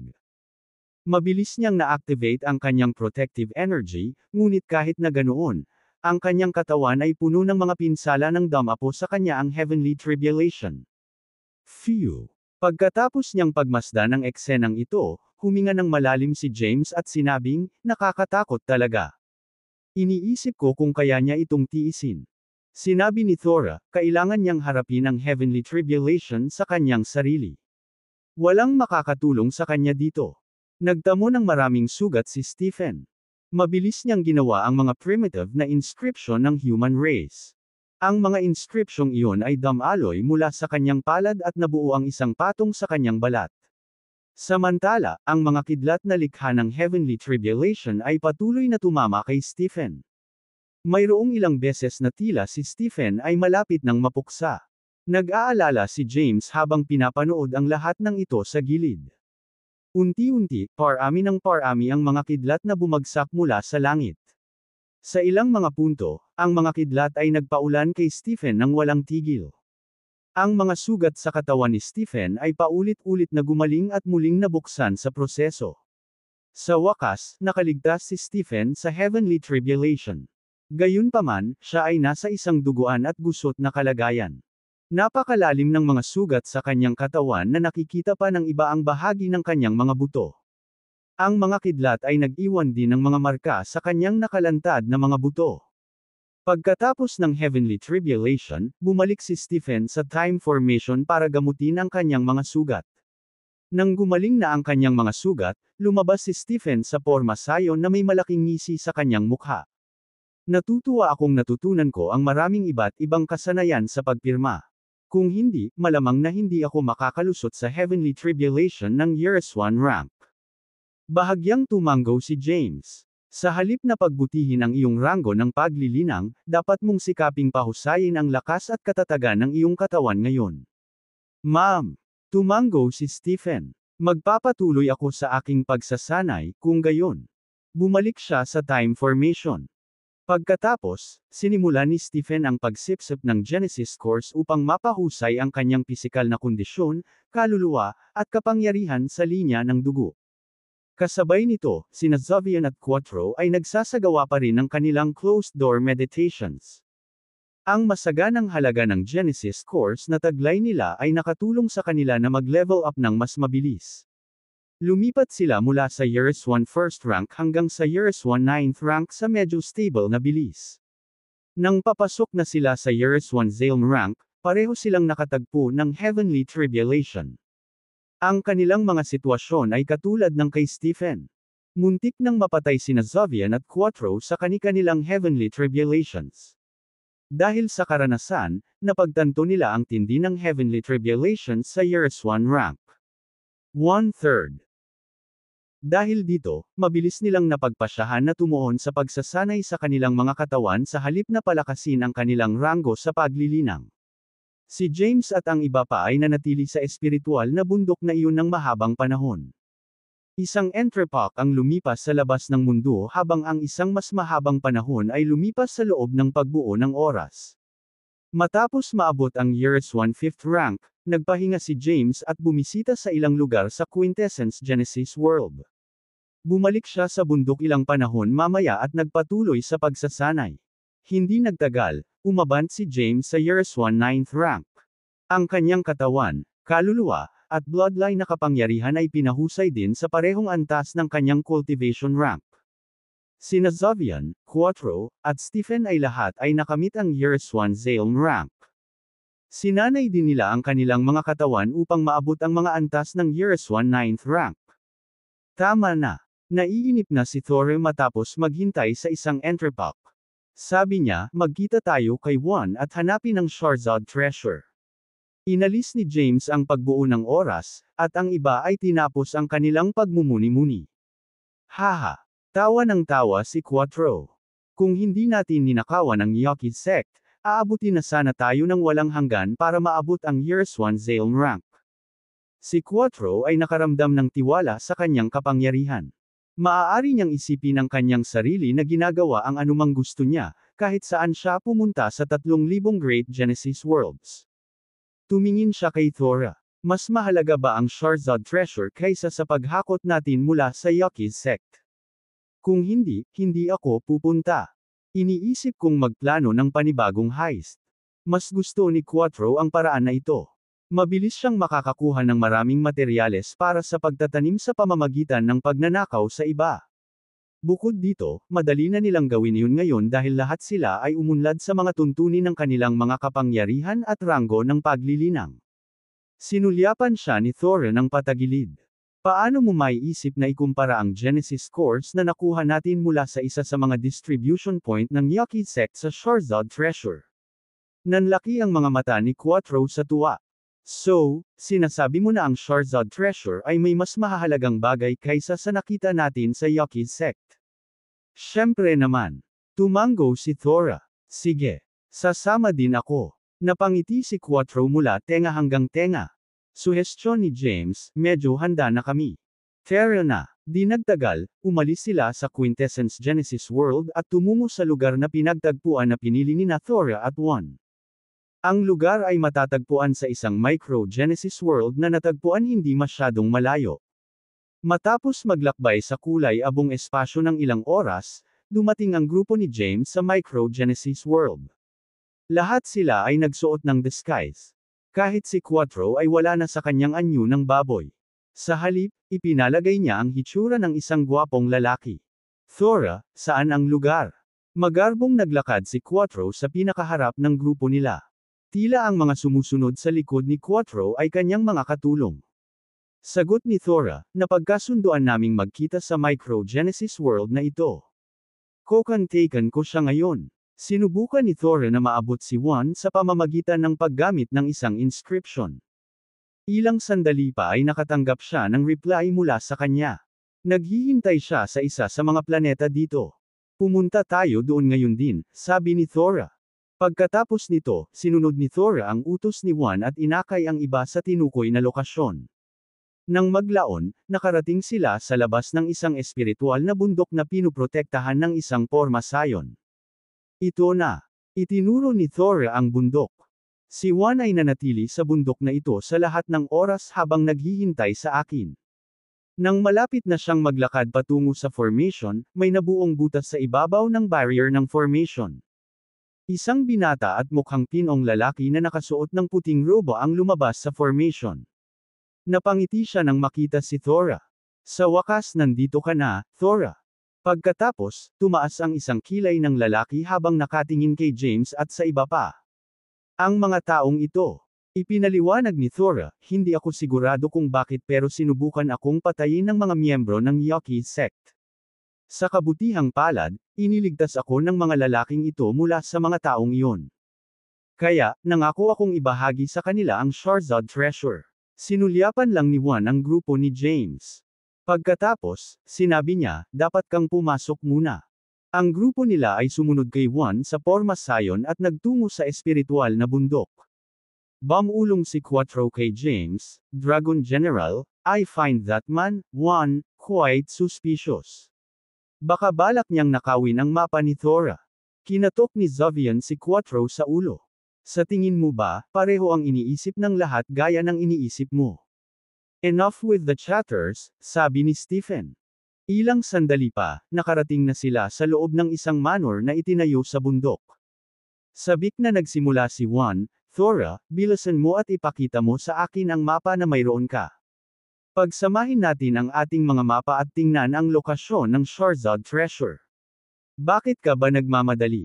Quattro said nonchalantly, ikaw lang at si MS. Alam ni Thora ang tungkol sa mga mapa, ngunit sinundan siya ng mga miyembro ng Yoki sect. Hindi mo ba naisip na may utang kang paliwanag sa kanya? Kabanata 5853. Nagdilim ang mukha ni Juan nang marinig ang sinabi ni Quattro. Anong ibig mong sabihin, sir? Kailangan mo bang sabihin sa akin ito ng malakas? Matare na sabi ni Quattro, sinasabi ko na nag-leak ka ng impormasyon tungkol sa kanyang kinaroroonan at nakuha mo ang mga lalaking iyon na susundan si MS, Thora. How dare you? Isang napakalaking aura ang lumabas mula kay Juan habang galit na sumisigaw. Kung hindi dahil tinulungan mo si Thora, napatay ko na kayong lahat ngayon. Tama na. Huwag na tayong magsimula ng away ngayon. Nagtaas ng kamay si Thora. Tumigil si Juan sa paglabas ng kanyang aura. Iyon lang ang nakaraan ngayon. Nagpatuloy si Thora, hindi mahalaga kung sino ang nagbahagi ng impormasyon tungkol sa aking kinaroroonan. Ang pinakamahalagang bagay para sa akin ngayon ay mahanap ang kayamanan at muling itayo ang Charizard Empire. Doon ko lang magagawang maghayganti. Ginawa ni Thora ang mapa ng kayamanan na mayroon siya, na sinundan ni Juan. Ang dalawang kalahati ng mapa ay lumutang sa hangin at nagsanib upang bumuo ng isang kumpletong mapa ng kayamanan. Pinag-aralan ding mabuti ni James at ng iba ang mapa. Ano ang lugar na ito? Tinitigan ng husto ni Quattro ang mapa ngunit hindi niya makita ang anumang kapaki-pakinabang na impormasyon. Hindi siya pamilyar sa mga lokasyon ng 3,000 Great Genesis Worlds at ang hindi mabilang na Micro Genesis Worlds. Ang dagat ng Helios. Napakunot ang noo ni Thora habang nakatitig sa markadong lugar na nakadisplay sa mapa. Ano ang Helios Sea? Tanong ni Quattro. Huminga ng malalim si Juan. Ito ay isang sinaunang ipinagbabawal na sona at isang mapanganib na lugar na matatagpuan sa Ancient Genesis World. Sinasabi ng bulong-bulungan na ang sinumang papasok sa dagat ng Helios ay mamamatay. Wala pang nakalabas na buhay mula sa dagat ng Helios. Hindi ko akalain na itatago ng ating dakilang patriarch ang kayamanan sa dagat ng Helios. Isang buntong hininga ang pinakawalan ni Thora. Maaaring ito ay isang napakadelikadong lugar, ngunit kailangan kong bisitahin ang dagat ng Helios. At saka, may ipinahiwatig na isang ligtas na daanan sa mapa. Okay lang kung susundin natin ang landas. Dala mo ba ang susi para ma-unlock ang kaharian ng Charizard Treasure, Thora? Tanong ni Juan. Ma'am, I have it with me. Tumango si Thora. Ano ang hitsura ng susi? Maaari ko bang tingnan ito? Nagniningning ang mga mata ni Juan sa pananabik. Itinabilang ni Thora ang kanyang mapa at sinabing, umalis na tayo. Makikita mo ito kapag nahanap na natin ang kaharian. Sure, nakangiting sagot ni Juan. Huwag mong kalimutan na ibinibigay mo sa amin ang kalahati ng kayamanan. Paalala ni Quattro kay Thora. Oo naman. Ngumiti si Thora sa kanya. Sinulyapan muli ni Juan ang grupo ni James at nagtanong, Thora, nangako kang ibibigay sa kanila ang kalahati ng kayamanan. Ma'am, Bahagyang tumanggo si Thora. Bibigyan kita ng 30% ng treasure gaya ng napagkasunduan natin. Ang natitira ay sapat na para sa akin. Ang Sharzad treasure ay isang spatial rift na nagmula sa Sharzad Dynasty. Hindi mabilang na mga halimaw ang matatagpuan sa loob ng spatial rift na iyon. Ang mga halimaw na iyon bawat isa ay may dalang Genesis core sa loob ng kanilang mga katawan. Gayunpaman, ang mga Genesis core na iyon ay bahagi lamang ng Sharzad treasure. Hindi sinabi ni Thora kahit kanino ang tungkol sa mga tunay na kayamanan ng Sharzad treasure, na siyang kailangan niya para makapagtayo muli ng isang imperyo. Hindi niya kailangan ng mga halimaw na iyon o ang kanilang Genesis cores. Si Thora ay mas gustong ibigay ang mga ito. Samantala, si Juan naman ay napalingon lamang kay James at sa kanyang mga kasama matapos marinig ang paliwanag ni Thora. Makalipas ang ilang sandali, lahat sila ay umalis patungo sa Ancient Genesis World. Ang sinaunang mundo ng Genesis ay ang gitnang bahagi ng 3,000 dakilang mundo ng Genesis at hindi mabilang na mundo ng Micro-Genesis. Maraming bihasang magsasaka ang naninirahan sa Ancient Genesis World. Labis na curious ang grupo ni James na makita kung ano ito sa Ancient Genesis World. Kabanata 5854. Pagkatapos ay mabilis na naglakbay ang grupo sa mga gray zone at nakarating sa Ancient Genesis World kalaunan. Pagpasok pa lang nila sa Ancient Genesis World, naramdaman ni James at ng kanyang mga kasama ang superiority ng lugar na iyon. Lahat sila ay maaaring makakita ng katatagan ng kalawakan at ang napakalaking halaga ng Genesis power na umiral sa sinaunang Genesis mundo. Ang mga aspetong ito ng sinaunang mundo ng Genesis ay hindi malalampasan ng iba pang dakilang mundo ng Genesis. Tulad ng inaasahan sa Ancient Genesis World, isang tila walang katapusang dami ng Genesis power ang umiiral sa espasyong ito. Siguro kung parurusahan nila ang mga sumusubok na sumipsip ng Genesis power para sa kanilang pagsasanay dito. Oo. Sumagot si Thora, ang iba't ibang paksayon ay nakabuo ng mga patakaran upang ipagbawal ang sinumang nilalang na makuha ang kapangyarihan ng Genesis ng mundo ng sinaunang Genesis. Ang mga mahuhuli ay agad na papatayin. Agad na nagbuntong hininga si Quattro, ang kapangyarihan ng Genesis ay natural na umiiral. Hindi sila pag-aari ng sinuman. Sino ang mga taong iyon para gumawa ng mga desisyong ito? Tumigil ka na sa pagrereklamo. Hindi mo dapat pinag-iisipan ito. Tinulak siya ni Xavier gamit ang kanyang siko. Dumiretso tayo sa Helios Sea. Lumipat si Thora sa harapan para pamunuan ng grupo. Naglakbay sila sa maraming universo at zona bago makarating sa isang lugar na may magulong espasyo. Sa harap nila, nakikita ng grupo ni James ang hindi mabilang na nawasak, hindi kumpletong mga universo na lumulutang sa isang misteryosong dagat. Ang tanawin ay parehong nakakagulat at kamangha-manghang. Ito ang Helios Sea. Huminga ng malalim si Thora. Ang lugar na ito ay umiral na mula pa noong nakalipas na panahon. Ang Helios Sea ay nagtataglay ng kakaibang kapangyarihan na maaaring makaakit ng mga hindi kumpletong universo na matatagpuan sa Genesis Worlds patungo dito. Ang mga universo na iyon ay unti-unting lilipat patungo sa lugar na ito at mapupunta sa Helios Sea. Idinagdag ni Juan, ang espasyo sa loob ng Helios Sea ay napaka-unstable at ang mga Mon Cultivator ay hindi makakaligtas sa espasyong iyon. Higit pa rito, maraming mga whirlpool ang nabuo sa Helios Sea. Ang mga masipsip sa mga whirlpool na ito ay malamang na mamamatay kaagad. Halika dito. Tiningnan ni Thora ang kanilang paligid at tinuro ang isang direksyon. Pagkatapos, siya ang nanguna. Kabisado ni Thora ang mapa at alam kung aling landas ang dapat nilang tahakin upang ligtas na marating ang Sharzad treasure. Sa impormasyong mayroon sila, nagawa ni Thora na gabayan ang iba sa Helios Sea nang hindi nahihirapan. Sa kalaunan, nakarating sila sa kanilang destinasyon sa kailaliman ng dagat ng Helios. Ito na. Napatingin si Juan sa lugar na nasa harapan niya. Ayon sa mapa, ang kayamanan ay nakatago sa lugar na ito. Tumingin siya kay Thora. Thora, nasaan ang susi? Dapat mong gamitin ang susi upang i-unlock ang nakatagong espasyo at ma-access ang kayamanan. Gayunpaman, napaatras si Thora ng ilang hakbang at tumabi sa grupo ni James. Sinabi niya, patayin mo siya, at ibibigay ko sa iyo ang kanyang bahagi ng kayamanan. Bahagyang nagulat si James at ang kanyang mga kasama nang makita ang biglang pagbabago ng ekspresyon ni Thora. Inayos ni Juan si Thora ng matinding titig. Ano ang kahulugan nito? Si Thora ay may malamig na tingin sa kanyang mga mata habang siya ay ngumisi. Ikaw lang ang nakakaalam tungkol sa aking kinaroroonan, ngunit kahit papaano ay nalaman iyon ng mga miyembro ng Yaqui sect at sinundan ako. Ano sa tingin mo ang ibig sabihin nito?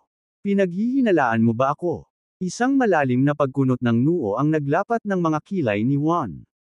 Alam kong ikaw iyon. Monotonous na sabi ni Thora, kahit hindi ikaw iyon, papatayin pa rin kita para matiyak na walang makakasira sa mga plano ko. Bakit ikaw? Tinuro ni Juan si Thora at tumawa ng mapang-asar. Sa tingin mo ba malakas ang mga lalaking ito para patayin ako? Hindi ka ba masyadong knave? Isang malakas na palakpak ang ibinigay niya sa sumunod na sandali. Biglang may sumulpot na grupo ng mga lalaki sa di kalayuan at nagsimulang maglakad papunta sa kanila. Sinusubukan lang kitang subukan. Matigas na sinabi ni Thora, sino ba ang nakakaalam na mabilis mong isuko ang iyong pagkilos? Kabanata 5855. Emph. Napangisi si Juan. Hindi na mahalaga. Ibigay mo na lang sa akin ang susi, at iisipin kong iligtas ang buhay mo. Pero ang mga iyon, binato ni Juan ng tingin ang grupo ni James. Gusto ko silang patayin. Dahan-daang umatras si James at ang iba pa. Ang mga katulong ni Juan ay binubuo ng daan-daang Years 1 Zalem rank cultivators. Sana hindi ka nagsisinungaling sa akin, Juan. Kung hindi, lilipulin kita gamit ang sarili kong mga kamay. Isang matandang lalaki ang humakbang habang nakatingin kay Juan. Pagkatapos, ibinaling niya ang tingin kay James at sa mga kasama niya.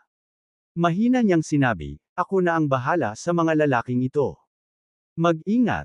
Naabot na niya ang third tribulation ng Years 1 Zalem rank.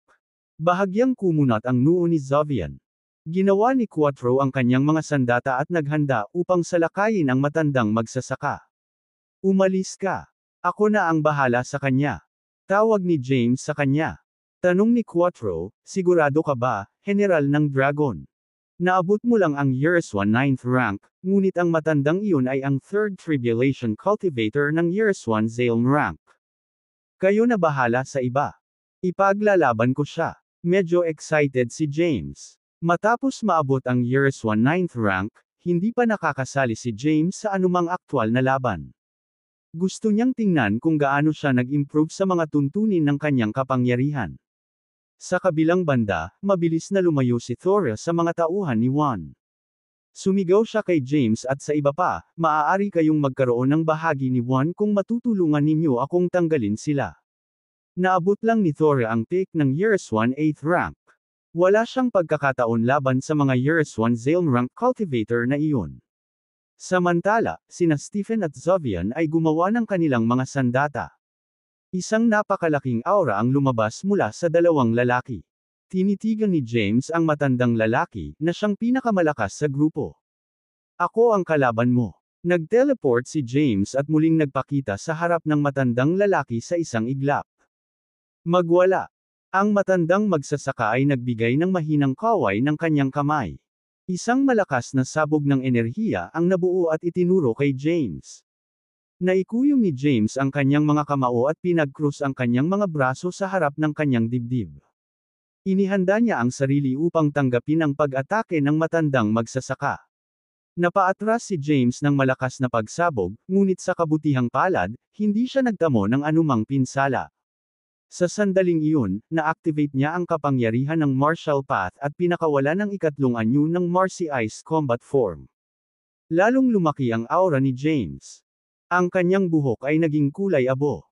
Kasabay nito, ang iba ay nakakakita ng mahiwaga, kulay abo na puting kislap ng liwanag na lumulutang sa katawan ni James. Isang malabong ngiti ang sumilay sa mukha ni James nang maramdaman niya ang primitive power na dumadaloy sa kanyang katawan.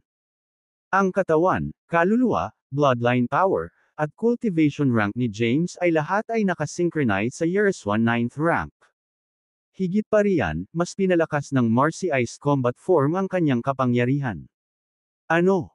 Ang matandang cultivator mula sa Yaqui sect ay nanlaki ang kanyang mga mata sa pagkataranta nang mapansin niya ang pagbabago sa kalagayan ni James.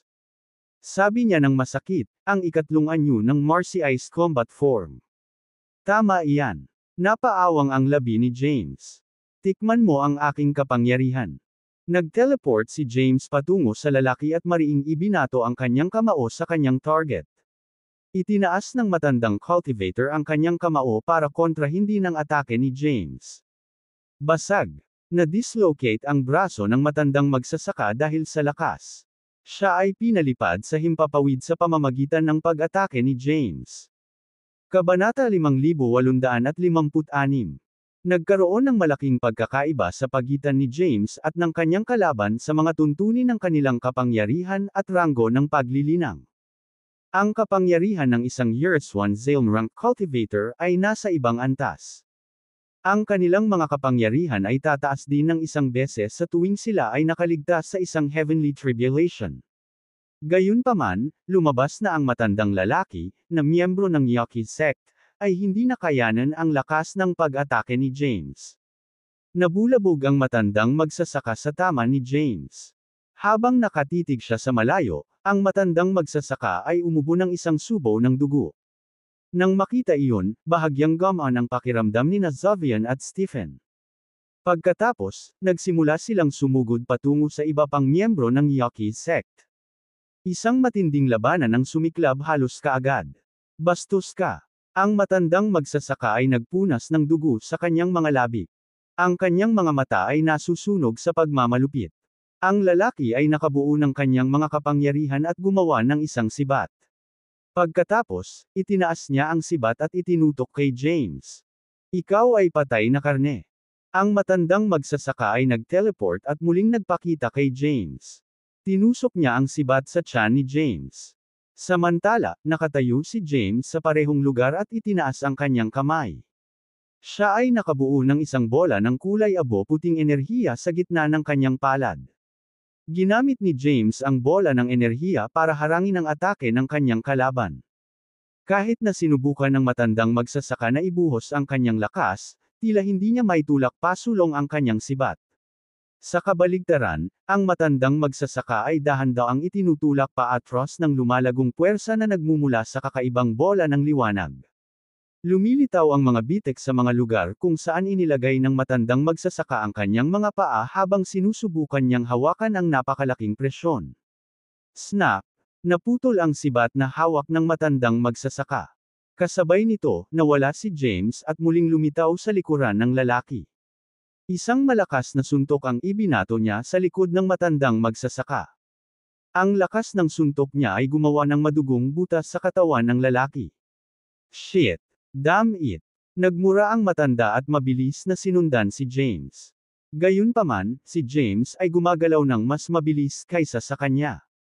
Para siyang pas ang pinaglalaroan ng daga, nagawang iwasan ni James ang bawat atake ng matandang magsasaka.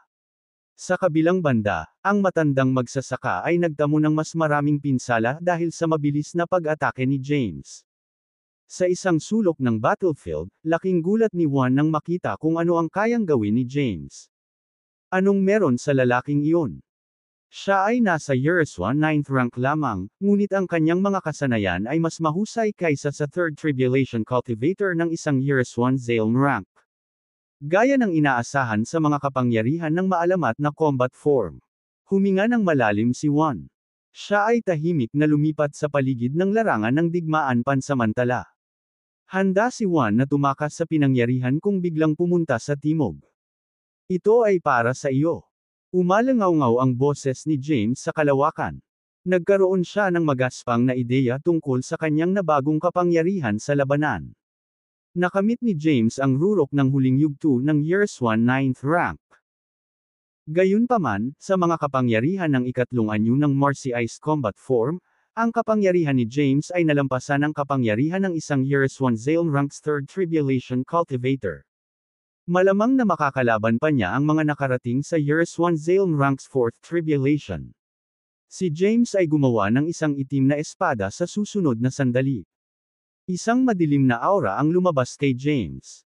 Kasabay ng mga kulay abong kislap na lumulutang sa kanyang katawan, si James ay nagpakita ng isang nakakabagabag at masamang aura. Kabanata 5857. Hinigpitan ni James ang hawak sa hawakan ng Judgment Side. Pagkatapos, nag-teleport siya at muling lumitaw sa harap ng matandang magsasaka. Pilit na ibinaba ni James ang side sa lalaki. Hindi. Nanlalaki ang mata ng matandang magsasaka dahil sa takot. Nararamdaman niya ang tindi ng pag-atake ni James, at gusto niyang iwasan ito. Gayunpaman, huli na ang lahat. Dama po ang Judgment Side sa ulo ng matandang magsasaka. Sa hindi kapani-paniwalang lakas ni James, nagawa niyang hatiin sa kalahati ang katawan ng lalaki. Kasabay nito, ang lalaki ay nawala ang lahat ng kanyang puwersa sa buhay, at ang kanyang kaluluwa ay ganap na nawasak. Ang matandang magsasaka ay nalipol sa tama na iyon. Masyado siyang mahina. Tumingin si James sa Judgment Side at walang pakialam na sinabi, dapat kaya kong talunin kahit ang mga cultivator ng Fourth Tribulation ng Years 1 Zale rank kung ilalabas ko ang aking buong kapangyarihan. Ginawa pa lang ni James ang ikatlong anyo ng Marcy Ice Combat Form. Kung makakamit niya ang maalamat na pang-apat na anyo, si James ay magiging mas malakas. Sa kabilang banda, nakikipaglaban pa rin si Zovian at ang iba pa sa mga cultivator ng First Tribulation ng Years 1 Zale rank. Bagamat sila ay mas marami, sina Zovian, Stephen, at Quattro ay may kakayahang pigilan ang mga lalaking iyon. Kaya naman, nakatayo lang si James sa gilid at pinanood sila. Sa sandaling iyon, nagmamadaling pumunta si Thor sa tabi ni James at nag-aalalang sinabi, tumalikod si Juan. Kailangan mo siyang mahuli. Kung hindi, baka mag-leak siya ng impormasyon tungkol sa kayamanan sa iba. Sa oras na iyon, maaaring mahirapan tayong makuha ang kayamanan. Nakita rin ni James ang pagtakbo ni Juan sa sandaling nagawa niyang patayin ang matandang magsasaka na iyon. Agad niyang sinundan si Juan.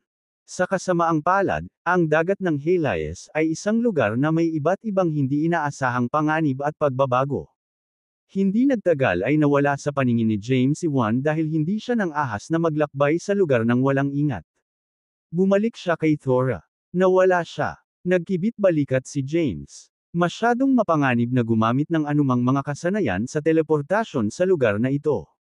Baka mahulog ako sa isa sa mga whirlpool sa halip. Huwag na, kung ganoon. Lumungkot ang mukha ni Thora. Masasabi niyang babalik si Juan dito kasama ang mas makapangyarihang mga katulong. Baka ipakalat pa niya ang tungkol sa Sharzad treasure para mapunta ang iba para hanapin ang kayamanan. Dapat nating alisin ang mga taong iyon sa lalong madaling panahon at i-unlock ang kaharian ng Sharzad treasure. Magiging ligtas tayo kapag nasa loob na tayo ng kaharian, sabi ni Thora. Huwag kang mag-alala. Ibinaling ni James ang tingin kay Zovian at sa iba pa. Maaaring mas marami ang mga miyembro ng Yoki sect kaysa sa atin, ngunit silang tatlo ay walang problemang itaboy ang kanilang mga kalaban. Tama na ang paglalamang. Tanggalin mo na yang mga yan. Sigaw ni James. Nang marinig ang boses ni James, binilisan ni Zovian, Stephen, at Quattro ang kanilang bilis at pinakawalan ang kanilang buong kapangyarihan. Ginawa ni Zovian ang Adjudication Sword. Sa sobrang dami ng aura, mabilis siyang nag-teleport sa lugar at pinatay ang lahat ng mga cultivator na humaharang sa kanya. Sa loob ng ilang segundo, lahat ng miyembro ng Yoki sect ay nalipol. Bumulong si Thor sa mahinang boses matapos masaksihan ang nangyari para silang mga halimaw. Sina Zovian, Stephen, at Quattro ay nag-teleport at muling lumitaw bago si James. Tinitigan sila ni Thor ng bilugan ang mga mata. Sino kayong mga tao? Hindi lang napakaraming kalaban ng kaparehong cultivation rank ang nailabas mo, ngunit nagawa rin ni James na pumatay ng isang tao na higit na nakahihigit sa kanya sa mga tuntunin ng cultivation rank. Wala pa ring impormasyon si Thor tungkol sa background o pinanggalingan ni James at ng kanyang mga kasama kahit na matagal na silang nakasama. Nagmula kami sa madilim na mundo, sabi ni Quattro. Nang makita ang hitsura ng pagkalito sa mga mata ni Thor, napangiti si Quattro. Tama. I'm talking about the Forbidden Dark World. Ang inihiwalay ng lahat ng Great Genesis Worlds at Micro Genesis Worlds. Kabanata 5858. Ang dilim. Ang madilim na mundo. Nauutol na sabi ni Thora. Sa pagkakaalam niya, ang Dark World ay isa sa 3,000 Great Genesis Worlds. Gayunpaman, walang nilalang mula sa madilim na mundo ang nakaalis sa kanilang kaharian noon. Napatingin siya sa grupo ni James. Pagkatapos, sinabi niya, "Well, hindi ko talaga iniisip kung saang mundo ka nanggaling." Tanong ni Zovian, "Dito ba natin makikita ang pasukan sa Sharzad Treasure?" "Ma'am," tumango si Thora. "Ayon sa mapa, ang pasukan sa Sharzad Treasure ay matatagpuan sa isang lugar dito. Gayunpaman, kailangan namin ng isang susi upang ma-access ang kaharian dahil ito ay nakatago." "Bueno, magmadali at i-unlock ang kaharian kung gayon." Naiinip na bamulong si Quattro, "Masyado kang nagsasalita, ginang." Humakbang si Thora at tumingin sa malayo. Pagkatapos, nagpasimula siya ng isang lihim na sining. Habang bumibilis ang kanyang pulso, nagsimulang mabuo ang maraming inscription sa dugong dumadaloy sa mga ugat ni Thora. Ang mga inscripsyong iyon ay umalis sa sistema ni Thora at natipon sa kanyang harapan. Unti-unti, nabuo ang mga inscripsyong iyon ng kakaibang pattern na lumulutang sa kalagitnaan ng hangin. Habang inihahatid ni Thora ang kanyang kapangyarihan sa pattern, dahan-dahan itong gumalaw sa isang tiyak na direksyon. "Sundin ang pattern," sabi ni Thora. Pagkatapos, nanguna siya at sinunod ang pattern.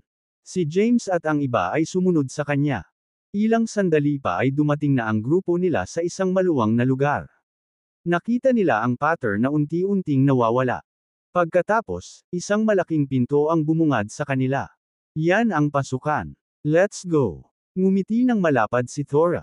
Sa sandaling sinabi niya iyon, lahat sila ay dinala sa kaharian ng Sharzad Treasure sa pamamagitan ng pinto. Pagkatapos, unti-unting nawala ang pinto. Samantala, dumating si James at ang iba pa sa tuktok ng isang bundok sa loob ng isang misteryosong kaharian. "Ito na ba?" Curious na tumingin si Quattro sa paligid. "Ma'am," tumango si Thora. "Bago ang dinastiyang Sharzad ay humarap sa pagbagsak nito, ang mga nauna sa akin ay gumawa ng iba't ibang paghahanda at itinago ang espasyong ito. Pinalaki nila ang hindi mabilang na Genesis monsters dito, kabilang ang mga halimaw ng Yereswan Dale rank. Maaari mong makuha ang Genesis cores ng Yereswan Dale rank sa pamamagitan ng pagpatay sa mga halimaw na iyon."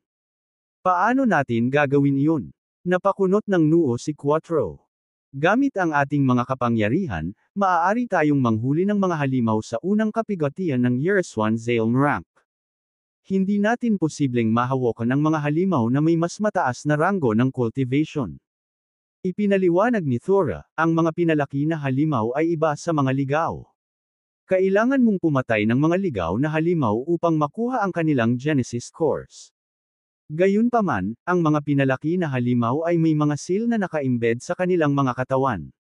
Ipinagpatuloy niya, "Kapag na-activate ng may-ari ang selyo, ang mga halimaw na iyon ay namamatay at naiwan ang Genesis cores. Kasabay nito, ang iba pang bahagi ng katawan ng mga halimaw ay nasira at bumalik sa kaharian na ito bago ginamit upang makagawa ng mga bagong halimaw." Gumaan ang pakiramdam ni Quattro matapos marinig ang paliwanag ni Thora. "Sundan mo ako." Dinala sila ni Thora sa isang kakaibang karagatan. Nakikita nila ang hindi mabilang na mga bulan na lumulutang sa karagatan. Ang bawat bula ay naglalaman ng isang malawak, magandang mundo. Iba't ibang halimaw ang makikita na naninirahan sa mga mundong iyon. Ganito tayo nag-aalaga ng mga halimaw pabalik sa dinastiyang Sharzad. Bawat isa sa mga bula na iyon ay isang spatial rift. Maaari mong panatilihin ang libo-libong halimaw sa loob ng bawat spatial rift. Magsisimula ako ng isang lihim na sining na ipinasa ng aking mga ninuno upang patayin ang mga halimaw at makuha ang kanilang mga core. Itinaas ni Thora ang kanyang palad at nagsigil. Sa sandaling i-channel niya ang kanyang kapangyarihan, ang mga halimaw na natagpuan sa mga bula na iyon ay pinatay. Pagkatapos, ang Genesis cores mula sa mga halimaw na iyon ay lumutang sa labas ng mga bula. Sa isang iglap, ang kalangitan ay napuno ng hindi mabilang na Genesis cores. Kabanata 5859. Nakikita nila ang Genesis cores ng iba't ibang grado na lumulutang sa kalangitan. Ang pinakamababang grado ay ang unang baitang Yereswan rank Genesis cores, samantalang ang pinakamagandang grade Genesis cores ay nasa ika-9 na baitang Yereswan Dale rank. Wow! Naka-jackpot na tayo sa pagkakataong ito. Tuwang-tuwang sumigaw si Quattro, "Bilasan mo, General ng Dragon. Patayin mo siya, at makukuha natin ang lahat ng ito." "Ano bang pinagsasabi mo?" Kinatok siya ni Zavian sa ulo. "Hindi mo magagawa ang isang walang prinsipyong bagay." Walang pag-aalinlangan na sinabi ni Thora, "Tulad ng ipinangako, maaari kayong magkaroon ng Genesis Cores. 20% lang nito ang kailangan ko." Ngumiti ng malapad si Quattro. "Mag-mini competition tayo. Nang hindi gumagamit ng anumang mga kasanayan sa lagda, maaari kang magkaroon ng anumang Genesis course kung maaari mo itong agawin bago ang sinuman." Sa sandaling sinabi niya iyon, tumalikod si Quattro at nagmamadaling pumunta sa isang 9th grade Years 1 Dale ranked Genesis core. Ilang hakbang pa lang ang layo ni Quattro sa core nang bigla niyang naramdaman ang bugzo ng hangin na tumabi sa kanya. Nagmaterial ang Zavian sa tabi ng 9th grade Years 1 Dale ranked Genesis core at nakuha ito sa susunod na sandali.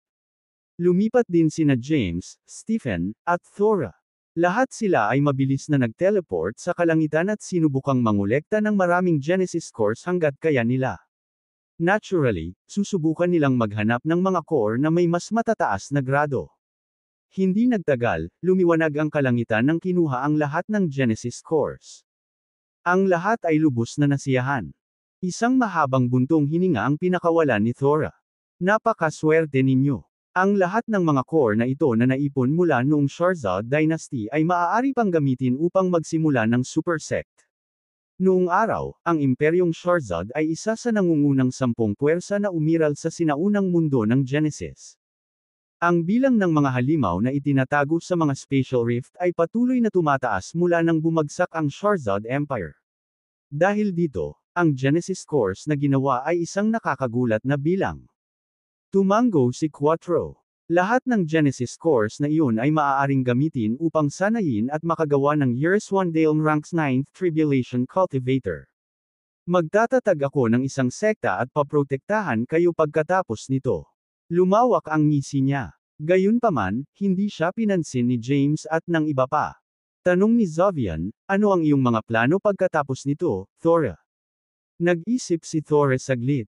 "Plano kong manatili dito. Mas maraming halimaw ang isisilang sa mga spatial rift na iyon sa paglipas ng panahon. Plano kong magsanay dito at lumabas lamang kapag naabot ko na ang Years 1 Dale rank." Hindi niya binalak na magbahagi ng impormasyon tungkol sa mga tunay na kayamanan ng dinastiyang Sharzad kay James at sa kanyang mga kasama. "Nais kong manatili at magsanay din dito," sabi ni Zavian. "Ano ito? Ganoon mo ba siya kagusto?" Pinanangkitan ni Quattro si Zavian. "Maraming babae dyan, pero..." Sa kabilang banda, natigilan si Thora nang marinig niya ang mga salitang iyon. Ayaw niyang manatili ang sinumang tagalabas sa kaharian ng Sharzad Treasure. "You should go, Zavian. I don't feel that way about you," nagmamadaling sabi ni Thora. "Tingnan mo. Let's go. You don't stand a chance." Ipinatong ni Quattro ang kanyang braso sa balikat ni Zavian at kinaladkad siya. Sabi ni James, "Let's go. Marami pa tayong gagawin sa outside world. May chance pa ba tayong magkita ulit, Thora?" Tiningnan siya ni Zavian na may pananabik na tingin. "Baka tayo." Sumagot si Thora, "Aalis ako sa lugar na ito kapag sapat na ang kapangyarihan ko para makapaghiganti. Magkikita pa tayo kung buhay ka pa." Kabanata 5860. Si James at ang kanyang mga kasama ay lumabas sa kaharian ng Sharzad Treasure at muling lumitaw sa dagat ng Helias. "Ano ang gagawin natin ngayon, Dragon General?" Tanong ni Quattro. "Hindi rin ako sigurado." Bakas sa mga mata ni James ang pag-aalala. "Iniwan ko ang madilim na mundo upang hanapin ang reincarnation ni Thea. Gayunpaman, mayroong 3,000 Great Genesis Worlds at hindi mabilang na Micro Genesis Worlds. Mahirap para sa akin na mahanap siya kapag mayroon lang akong inscription na naiwan ni Thea." Kinuha ni James ang nakasulat.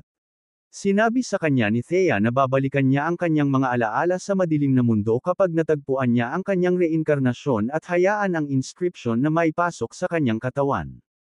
Gayunpaman, ang inscription ay nagdadala lamang ng mga alaala ng isang kaluluwa. Wala itong anumang pahiwatig ng reincarnation ni Thea o kung nasaan siya. "Umalis muna tayo dito," Si James ay ligtas na nag-imbak ng inscription at inihayag. Dahan-daang nag-navigate ang grupo nila palabas ng Helias Sea. Nang makalabas sila sa dagat ng Helias, naramdaman ng grupo ni James ang mga panginginig na dulot ng biglaang pagbaluktot ng spatial. Isang grupo ng humigit kumulang 10,000 lalaki ang nagkatawang tao sa di kalayuan. Ang lalaking namumuno sa grupo ay walang iba kundi si Juan, na nakatakas kanina. Shit, mga miyembro na naman ng Yaqui sect. Nakita ng grupo ni James ang salitang Yaqui na nakabordo sa mga damit ng mga lalaking iyon. Iyan ang mga taong nasabi ko sa iyo ngayon. Itinuro ni Juan ang grupo ni James at galit na sinabi, nakuha na nila ang Shorzad treasure. Pagkatapos, humakbang siya pasulong at nagtanong sa bakal na boses, nandyan ka? Nasaan si Thora? Hindi sinagot ni James ang tanong ni Juan. Sa halip, nakatitig siya sa mga miyembro ng Yaqui sect na dinala ni Juan sa oras na ito. Ang mga lalaking iyon ay pawang mga cultivator na may cultivation na ranggo sa loob at mas mataas sa Years 1 Zalem ranks 5th tribulation. Ang isang nasa katanghaliang gulang na lalaki na nakatayo sa tabi ni Juan ay naabot pa nga ang rurok ng Years 1 Zalem ranks 9th tribulation. Bagamat ang grupo ni James ay binubuo ng mga miyembrong may pambihirang kapangyarihan, gayunpaman ay hindi nila kayang labanan ang napakaraming karampatang magsasaka. Galit na sigaw ni Quattro, manloloko ang babaeng iyon. Tinulungan niya kaming patayin ang kanyang mga kaaway.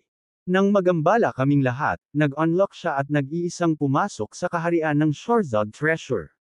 Tama na yan. Dagdag pa ni Zovian, it was so unfair. Dapat ay pinatay na natin siya noong una pa lang kung alam natin na gagawin niya ang isang bagay na ganito. Emph. 2/3. Nanlilisik ang mga mata ni Juan sa galit. Sa tingin mo bibilhin ko yan. Nilinggan niya ang medyo may edad na lalaki at bahagyang yumuko.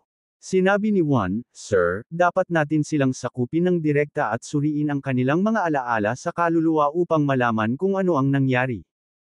Ang Years 1 Zalem ranks 9th tribulation cultivator ay lumapit at pinasulyapan si James at ang kanyang mga kasama. Sinimulan niya, ikaw ba mismo ang mag-seal ng powers mo? O dapat ko bang gawin ito para sa iyo? Samantala, ipinapadala ni James ang kanyang boses kay Zovian at sa iba pa. Ilalagay ko kayong lahat sa aking spatial treasure. Pagkatapos, gagawa ako ng paraan para makatakas dito. Ang panig ni James ay hindi maaaring manalo sa isang labanan laban sa maraming bihasang magsasaka. Gayun din, malamang na mahuli sila kung sila ay mag-alis ng hiwalay.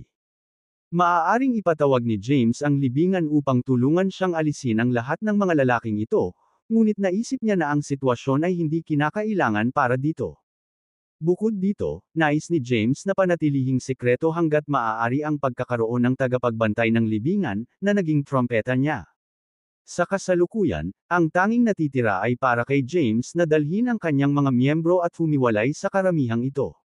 Pagkaraan ng ilang sandali, itinaas ni James ang kanyang tingin at sinabing, mabuti. Nakarating na kami sa kaharian ng Shorzad treasure at nakuha ang mga kayamanan nito. Handa kaming ibahagi ang mga kayamanan sa inyo. Payagan mo ba kaming umalis pagkatapos? Nang marinig iyon, lumiwanag ang mukha ni Juan. Tumigil ka sa pagdadaldal at ipakita mo muna sa amin ang mga kayamanan.